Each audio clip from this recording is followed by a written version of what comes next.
Hello நண்பர்களே, welcome to mix media. இன்றைக்கி நம்ம ஒரு சிம்பிளான ஒரு டெசர்ட் ஐட்டம் பார்க்க போகிறோம். இந்த டெசர்ட் நம்ம பண்ணுறதுக்காக இன்றைக்கி ஜவ்வரிசி அண்ட் கேரட் எடுத்திருக்கேன். வாங்க இந்த ஜவ்வரிசி கேரட் பாயசம் எப்படி செய்யலாங்கிறத பார்க்கலாம். இந்த பாயசம் பண்ணுறதுக்கு நம்மளுடைய கேரட் நல்லா கிரேட் பண்ணி எடுத்துக்கணும். அடுத்ததாக நைலான் ஜவ்வரிசி எடுத்துக்குவோம். நம்ம நார்மல் ஜவ்வரிசி இல்லாமல் நைலான் ஜவ்வரிசியில் நமக்கு பாயசம் பண்ணும் பொழுது தான் நல்ல ஒரு ஜெல்லி கன்சிஸ்டன்சி கிடைக்கும். அதனால் சின்ன சின்னதாக இருக்கிற நைலான் ஜவ்வரிசி வாங்கிக்கோங்க. அந்த ஜவ்வரிசியை நம்ம லைட்டாக வாஷ் பண்ணி எடுத்து வச்சுக்கலாம். இப்போ ஒரு குக்கர் வச்சுக்குவோம். குக்கரில் கீ ஆட் பண்ணிவிட்டு கீ கொஞ்சம் ஹீட் ஆனதும் கேஷ்யூ ஆட் பண்ணிவிட்டு நல்லா ஃப்ரை பண்ணி எடுத்துக்குவோம். அடுத்ததாக நம்ம கிரேட் பண்ணி வச்சுருக்கிற கேரட்டை ஆட் பண்ணிக்கலாம். இந்த கேரட்டையுமே லைட்டாக கீயில் ரோஸ்ட் பண்ணிவிட்டு நம்ம ரெடியாக வாஷ் பண்ணி வச்சுருக்கிற ஜவ்வரிசியை ஆட் பண்ணிக்கலாம்.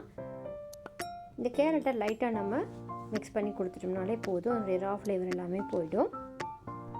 அடுத்ததாக நம்ம வாஷ் பண்ணி ரெடியாக வச்சுருக்கிற ஜவ்வரிசியை ஆட் பண்ணிக்கலாம். இந்த ஜவ்வரிசியை நம்ம ஒரு 1 hour கிட்ட ஊற வச்சிட்டோம் அப்படின்னா குயிக்காகவே நமக்கு பாயில் ஆகிடும். இப்போது இதை லைட்டாக ரோஸ்ட் பண்ணிவிட்டு மில்க் ஆட் பண்ணிக்கலாம், அப்படி இல்லைன்னா வாட்டர் ஆட் பண்ணிக்கலாம். நான் ஃபஸ்ட் இப்போது வாட்டர் ஆட் பண்ணிவிட்டு இதை பாயில் பண்ணிக்க போகிறேன். நம்ம குக்கரில் 2 விசில்ஸ் மட்டும் வச்சு எடுத்தோம்னா சரியாக இருக்கும். நம்ம குக்கரில் விசில் விடும் பொழுது சம்டைம்ஸ் மில்க் இருந்துட்டு மேலே பொங்கி வர ஆரம்பிச்சிடும். அதனால் நம்ம ஃபஸ்ட்டு வாட்டர் விட்டு 2 விசில்ஸ் வச்சு எடுத்ததுக்கப்புறமா நம்ம மில்க் ஆட் பண்ணிக்கலாம். இப்போது ஒரு கிளாஸ் கிட்ட வாட்டர் ஆட் பண்ணிவிட்டேன். நல்லா மிக்ஸ் பண்ணிவிட்டு குக்கர் லிட் போட்டு க்ளோஸ் பண்ணிடுவோம். 2 விசில்ஸ் மட்டும் வச்சுட்டு நம்ம ஆஃப் பண்ணிடுவோம்.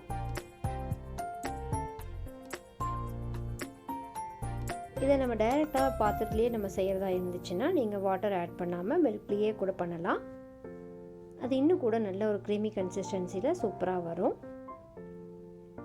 நமக்கு குக்கர் விசில் வந்தாச்சு. இப்போது 2 விசில்ஸ் வச்சு எடுத்தாச்சு. இப்போது நான் ஒரு கிளாஸ் மட்டும் மில்க் ஆட் பண்ணியிருக்கேன். ஒரு 3 மினிட்ஸ் மட்டும் நம்ம கொதிக்க விட்டுருவோம். அதுக்கப்புறமா இன்னும் கொஞ்சம் கூட மில்க் ஆட் பண்ணிவிட்டு டைல்யூட் பண்ணிக்கலாம். நமக்கு இது எல்லாமே ஒன்று சேர்ந்து வரட்டும், அதனால் கொஞ்சம் நேரம் கொதிக்க விட்டுடலாம். ஸ்லோலியே வச்சுக்குவோம், சம்டைம்ஸ் தெரிஞ்சிடும். கொஞ்சம் நம்ம கொதிக்க விட்டோம் அப்படின்னா பால் நல்லா திக்காகிட்டு நல்லா சுண்டி வரும். அப்போ நமக்கு ஒரு கோவா கன்சிஸ்டன்சிக்கு வந்துடும். இந்த சமயத்தில் நம்ம கொஞ்சமாக குங்குமப்பூ ஆட் பண்ணிக்கலாம் ஃப்ளேவருக்காக. அண்ட் இது நல்ல ஒரு கலரையும் கொடுக்கும்.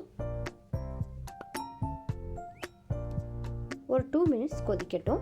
அதுக்கப்புறமா நம்ம தேவையான அளவு சுகர் ஆட் பண்ணிக்கலாம்.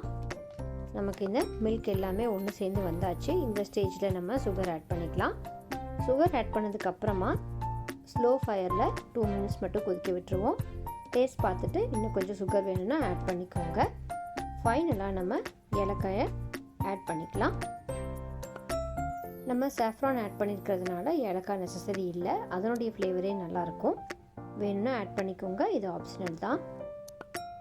அவ்வளோதாங்க, நம்மளுடைய இந்த கேரட் அண்ட் ஜவ்வரிசி பாயசம் சூப்பராக ரெடி ஆயாச்சு. இந்த ஸ்வீட் டிஷ்ஷை எல்லாருமே ட்ரை பண்ணி பாருங்கள். இதே மாதிரியான சிம்பிளான ரெசிபிஸ்க்காக நம்ம சேனலை மறக்காமல் சப்ஸ்கிரைப் அண்ட் லைக் பண்ணுங்கள்.